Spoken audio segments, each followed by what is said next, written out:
Bienvenidos y bienvenidas a nuestro podcast, Pedagogías del Sentir.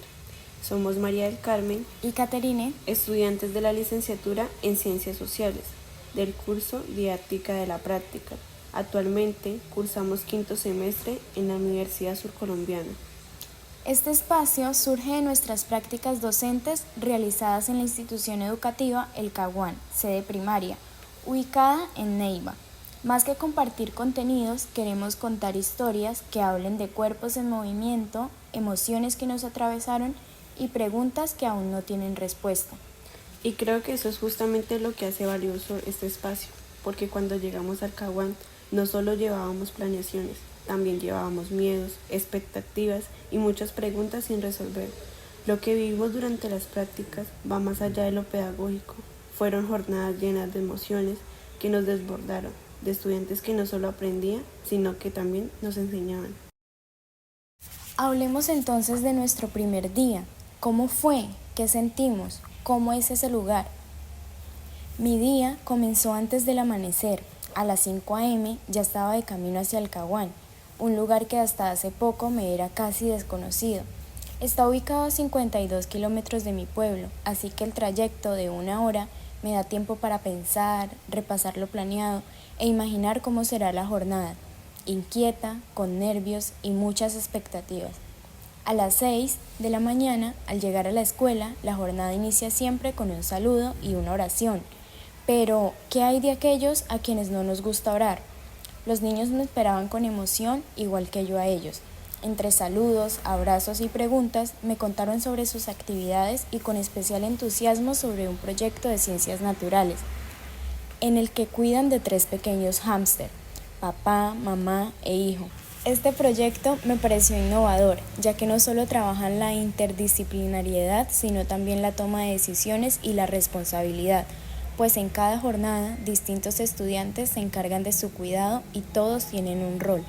En ese día aprendí que los tiempos no son como los planeamos, ya que en el aula este nunca es suficiente. Salí de allí con la certeza de que amo mi carrera, de que debo adaptar las clases a las necesidades de los estudiantes para crear experiencias significativas. En mi caso, mi día comenzó a las 5 de la mañana, con nervios, dudas y muchas emociones encontradas. No soy de Neiva, así que este lugar y muchos de sus espacios eran nuevos para mí.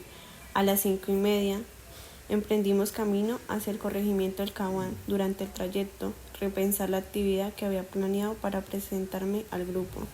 Al ingresar al salón, los estudiantes me miraban con curiosidad. Me presenté y les conté que los acompañaría durante unas semanas. Algunos se mostraron entusiasmados, otros más indiferentes. Inicié con una actividad para conocernos mejor, pero noté que el grupo tenía mucha energía y era difícil mantener el control.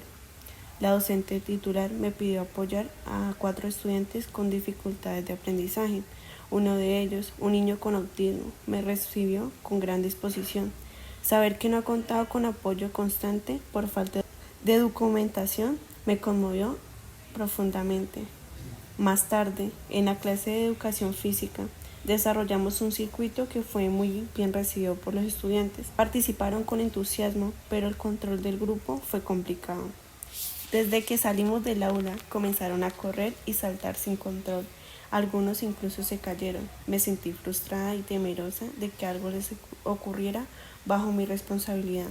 En ese momento me pregunté, ¿qué estrategias podría implementar para ayudar a autorregularse sin limitar su entusiasmo? Al finalizar el día, el salón quedó desordenado y solo 2 estudiantes ayudaron a limpiarlo. Esto me hizo ver la necesidad de trabajar más el sentido de pertenencia y la responsabilidad compartida. Fue un día desafiante, pero reafirmo la importancia de adaptarse a las realidades de cada grupo. Claro, María, el aula no era solo un lugar físico, era un espacio afectivo que permitía crear vínculos y enseñar a partir de ellos, como en el caso de María Ángel y Jesús, que les contaré más adelante. Desde mi salón de clase se notaba el miedo al fracaso, el deseo de hacerlo bien y también la ansiedad, construyendo eso de la geografía de las emociones. ¿Han oído hablar de ella? Esta no es neutra, se construye con los cuerpos, los silencios y los gritos. Para mí, el aula era un espacio cargado de emociones, preguntas y expectativas. tanto de ellas como mías. Desde el primer momento sentí que no bastaba con enseñar, había que conectar, leer gestos, las miradas, las resistencias. Ahí entendí que enseñar también es acompañar. El aula se convierte en un espacio de espejo emocional donde se reflejan miedos, la alegría, la frustración y la enseñanza. Esa geografía de emociones que menciona Caterine, también la sentí, no es neutra. Se dibuja en los cuerpos inquietos, en el desorden, en el silencio de los más tímidos y también en las ganas de ser vistos y escuchados. Tienes razón, y ahora, ¿qué hacer cuando todo falla? Muchas veces usamos el juego como estrategia. En mi práctica, convertí la suma en una historia de detectives, los días de la semana en saltos y los puntos cardinales en baile. Funcionó, pero también observé cómo el juego podía desbordarse, volverse ruido, indisciplina. ¿Y ahí qué hacemos, compañera María? Compañera, te entiendo tanto. También he vivido cómo el juego potencia el aprendizaje y fortalece vínculos, pero cuando se desborda, toca hacer pausas. En mi práctica, aprendí que no se trata de quitar el juego, sino de enseñar a jugar con normas, a canalizar esa energía sin apagar su alegría. Por supuesto, y eso me recuerda que Foucault hablaba del biopoder como esa forma de gobernar los cuerpos, incluso cuando parece que se está liberando. Por esto es que el juego en el aula, a veces, más que liberar, regula, define quién participa, quién se excluye, quién obedece, quién se equivoca. Claro, Caterine. Lo viví cuando un niño no quería jugar. No se trataba solo de diversión, era una forma de disciplina emocional, de enseñar a reírse en el momento correcto. Como dice Foucault, el poder no se impone solo desde arriba, también se filtra en lo cotidiano. Ahora conversemos sobre las emociones.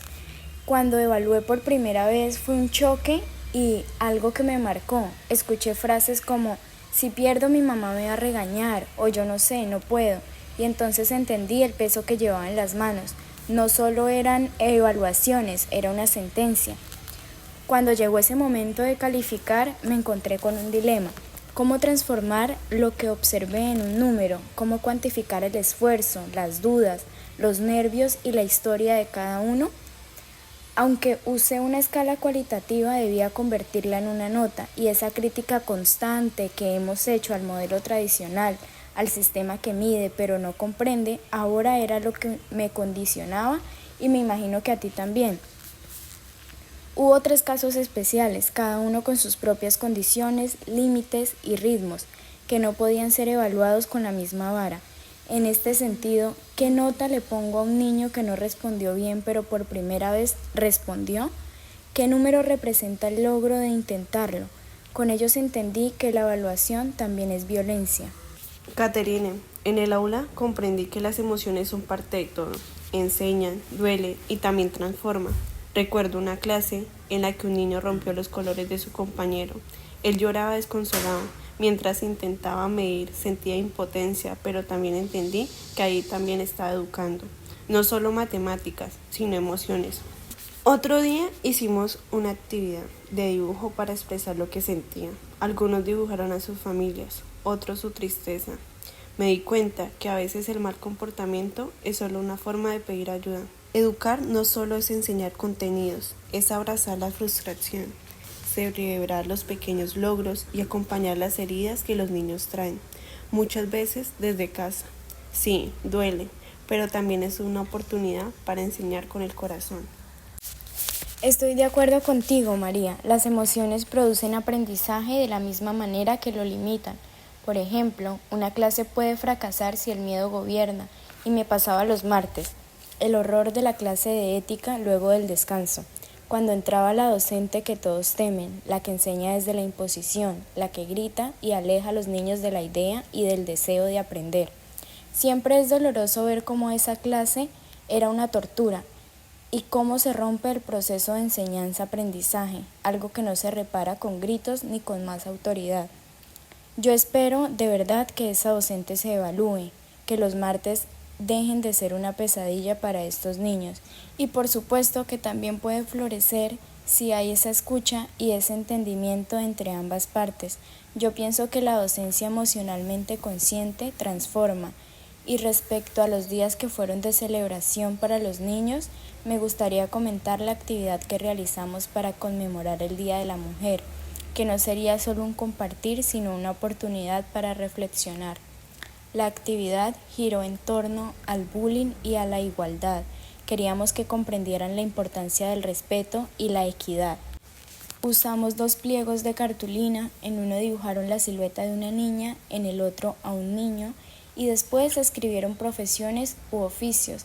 Esto fue revelador, nos permitió ver los estereotipos de género arraigados a los estudiantes, y nos queda la tarea de seguir cuestionando, de abrir espacios para la reflexión y de sembrar en los niños la idea de que todos, sin importar el género, merecemos lo mismo.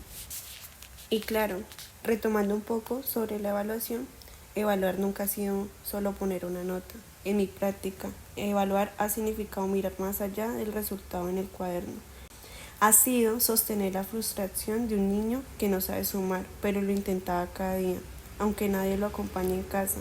Ha sido resistir la presión de un sistema que me pide números cuando lo que tengo al frente son historias, emociones y contextos. Me ha pasado varias veces ver a un niño en blanco frente a un dictado, con los ojos llenos de miedo, no porque no sepa, sino porque ya llegó creyendo que no puede. Y ahí me pregunto, ¿cómo califico ese miedo? ¿Cómo valoro ese paso que para otros es pequeño, pero que para él es gigante? He tenido estudiantes con bloqueos emocionales, con poca confianza, con entornos familiares ausentes. Algunos no logran terminar una actividad, pero muestran un esfuerzo que no cabe en una escala numérica. Ahí, más que evaluar, me ha tocado sostener, escuchar, contener y animar. Y también resistir a convertirlos en resultados, resistir al juicio rápido, a la idea de que solo el que responde bien está aprendiendo, porque he visto aprendizaje profundos en niños que apenas están empezando a confiar en sí mismos, y yo sinceramente elegí resistir desde el afecto, desde la convicción de que el niño tiene su ritmo, su historia y que una nota no puede definir su valor. Me pasó igual cuando trabajé con niños con PIAR. Entendí que evaluar no es medir, es acompañar. Evaluar es resistir a este sistema que homogeniza. Me pasó con Jesús y María Ángel, 2 casos especiales, un niño con déficit de atención y una niña con trastorno del aprendizaje escolar. Me aparté con ellos a otro salón.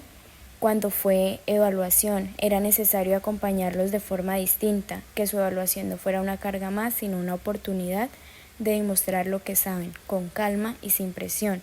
Y en ese espacio tranquilo, me convertí en guía y en apoyo constante. Explicaba, reformulaba y repetía. Les regalaba palabras de apoyo y motivación. Luego vino el resultado. A ambos les fue muy bien, y no porque todo fuera perfecto, sino porque se atrevieron a intentarlo, porque hubo un adulto que creyó en ellos, porque alguien estuvo presente sin regaños ni reproches. Para finalizar, conversemos un poco sobre qué nos llevamos y qué cambió, qué consejos podemos dar. Nuestra práctica nos enseñó que el aula no es solo un lugar de enseñanza, sino de experiencias corporales, afectivas y sociales. Por eso queremos cerrar con algunos consejos desde nuestra experiencia. Para los nuevos docentes y nuevos practicantes les decimos que sí, hay que planear, pero que hay que dejar espacio para lo inesperado. Hay que escuchar a nuestros estudiantes, no solo lo que dicen, sino también los silencios, saber leer los silencios, cuestionar prácticas que se naturalizan, incluso si vienen de otros docentes, como en mi caso, el cuestionar a la docente de ética. No todo lo aprendido es pedagógico, no todo lo que otros hacen debemos hacer. También debemos cuidar nuestros gestos, una mirada, una sonrisa, un silencio, también enseña y también mide, también limita a los estudiantes. Sobre la confianza, esta no se exige, se construye con presencia y con coherencia. Lo que nos enseña lo que mencionaba la compañera María, acompañar también es enseñar, estar ahí sin un juicio puede cambiar una jornada, puede cambiar un pensamiento y una emoción en un niño. Claro, Caterine, en este camino de enseñar también he aprendido a soltar, a observar y a preguntarme constantemente. Por eso quiero dejarles algunos consejos que nacen de lo vivido y no de la teoría. Bueno, a veces enseñar es más que escuchar, que hablar. Hay aprendizajes que solo florecen en el silencio y que no todo desorden es indisciplina. A veces es emoción contenida buscando una salida. Y que no tengan miedo de empezar de nuevo si algo no funciona. Rectificar también es pedagógico. Y mirar a los niños como seres completos y no como tareas por corregir. Y que no siempre van a tener el control. Y eso está bien. Lo importante es no perder el vínculo con los estudiantes. Y además, que celebren los pequeños logros, que se animen a leer en voz alta, que pidan ayuda, que se queden sentados 5 minutos más. Eso también es avance como profesores. Bueno, esto fue Pedagogía del Sentir. Gracias por escucharnos. Si eres profe en formación, recuerda, la práctica no es perfecta, pero es tuya. Camina, siente y equivócate. Y sobre todo, no dejes de mirar con ternura. Hasta la próxima.